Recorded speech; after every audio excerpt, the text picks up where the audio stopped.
Hello guys, and welcome back to another amazing episode of the crime series. In this episode, we will highlight the enormous contribution of a man who is arguably the most feared police officer of all times in Kenya. This man is none other than Patrick David Shaw, or if you like, Big Pat Shaw. But before we continue, I want to thank you guys for getting me to 2,000 subscribers. If it's your first time here, kindly hit the subscribe button and also like this video.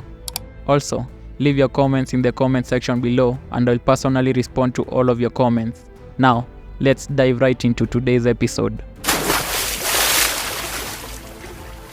In 1955, a Boeing 737 aeroplane lands on Jomo Kenyatta International Airport from Heathrow Airport in London. Aboard this magnificent plane was a young teenage boy who would later become the most feared police officer in Kenya. Patrick David Shaw was born in London in 1936. His father, who was a medical doctor, died when Shaw was very young.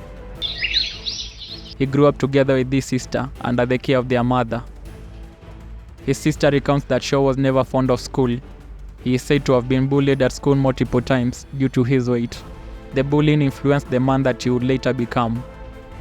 He came to Kenya as an agriculturalist and worked at a farm in Rift Valley as an agricultural officer.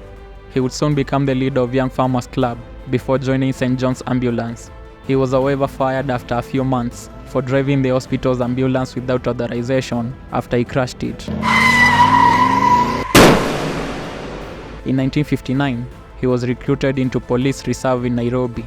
The same year, he joined Starehe Center as an administrator. At Starehe Center, he met Geoffrey Griffiths, who was the founder and the director of the institution at the time. He spent most of his salary on children, and particularly students of Starehe Center.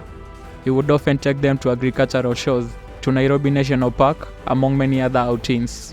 Some of the boys closest to him came to be known as Shaw Boys. It is said that he would pay for their school fees and also cater for their other needs. The Shaw Boys were his spies. He would take them to Isili and Kibera, then ask them to spy in the bars and restaurants for criminals. Patrick David Shaw, or Big Pat Shaw as he was popularly referred to, was a man of a huge stature. He stood tall to 6 feet and weighed over 300 pounds. That's over 136 kgs. His stature can only be likened to that of WWE superstar Big Show.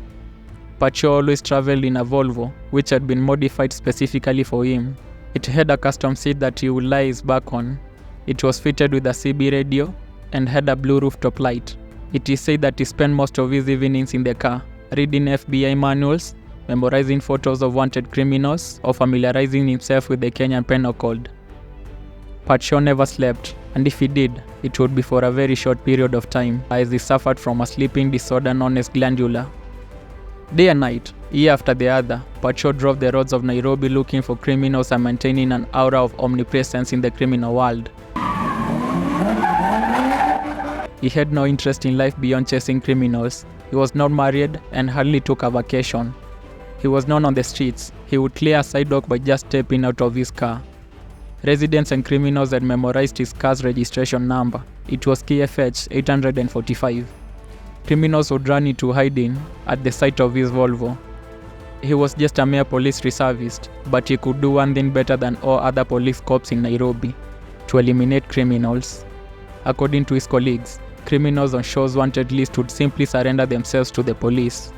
Pat Shaw was a man feared, but also respected in equal measure. Once, a member of parliament questioned why Pat Shaw was seemingly the one running the police force. The defense minister replied by telling the MP to shut up and never to question Pat Shaw again. He would be cheered by people as he drove by. He had a legendary network of tipsters, informers and spies. It is reported that he was always the first one to arrive at the crime scene. A colleague recounts that when Shaw encountered an armed gangster, he was always the first to shoot. The colleague also says that Pat Shaw never shot a captured criminal. In June 1977, Nairobi's most wanted criminal at the time went on rampage. His name was Danson Gishui and was wanted for murder, chain robberies and stealing 2 machine guns from police officers at gunpoint. Gishui had survived 2 police shootouts and had earlier on challenged Pat Shaw to a gunfight. Shortly after the challenge, police spotted him driving a stolen Audi.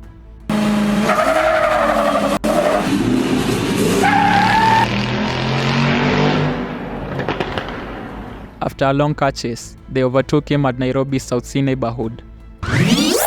Gishui, feeling like John Rambo, stepped out of his car and began shooting with his 2 pistols.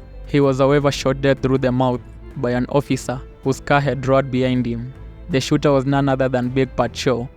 The killing of Danson Gishui sent shivers of fear to the criminal world. Several years later, another feared gangster by the name of Kinyonga was having a good time at a bar in Kangemi when Pat Shaw ambushed him.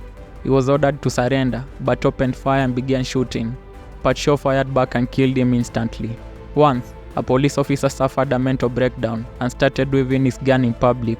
He even shot at Pat Shaw and tried to ram into his Volvo with the police vehicle. Pat Shaw remained calm and collected and ordered the officer to drop the gun down. The officer obeyed and was taken for rehabilitation. In 1979, a Ugandan outlaw named Walimba attacked and murdered a Nairobi family. The first cop on the scene was none other than Pat Shaw. However, he was not carrying any firearm. Walimba shot him on the shoulder and fled. It is said that even after being shot, he drove himself to Nairobi Hospital for treatment before going home. Despite his huge stature, he was said to be as fast as lightning. He would run down murder suspects or pickpockets in the streets of Nairobi, and no one ever outran him. Despite doing well in combating crime, Shaw was dragged into political business by the elites. He is said to have been involved in the assassination of Robert Ouko and J.M. Kariuki. Former National Intelligence Service officer disclosed that Pat Shaw fell out with the government after he declined an assignment to assassinate Moi Kibaki, who was then serving as the vice president. Pat Shaw died mysteriously on February 1979 after he had passed by at the home of a former police commissioner. His cause of death was said to be heart attack. However, there are claims that he was killed by the government after declining to assassinate Moi Kibaki. He was buried at Langata Cemetery on February 20th in an oversized coffin. Former President Daniel Arap Moi mourned Pat Shaw as constant, selfless and sacrificial.